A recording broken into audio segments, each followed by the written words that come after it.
16 d'agost i són ja alguns dels que s'incorporen a la faena després de les vacances.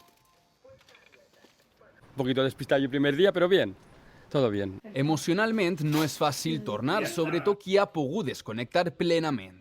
Se hace pesado, se hace largo, hay menos gente. De vacaciones está genial. Muchísimo mejor.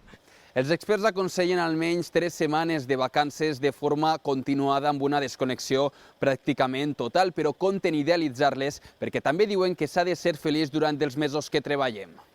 I amb el retorn pot aparèixer la síndrome postvacacional. Per a evitar-la s'aconsella preparar-se mentalment un parell de dies abans.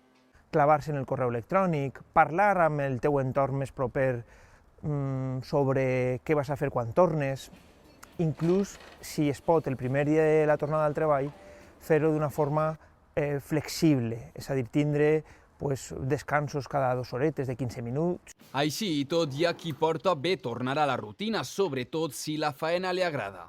No he tenido problemas de reincorporación. Si hago un trabajo que me gusta, no me supone ningún esfuerzo. Però no a tots els motiva el treball.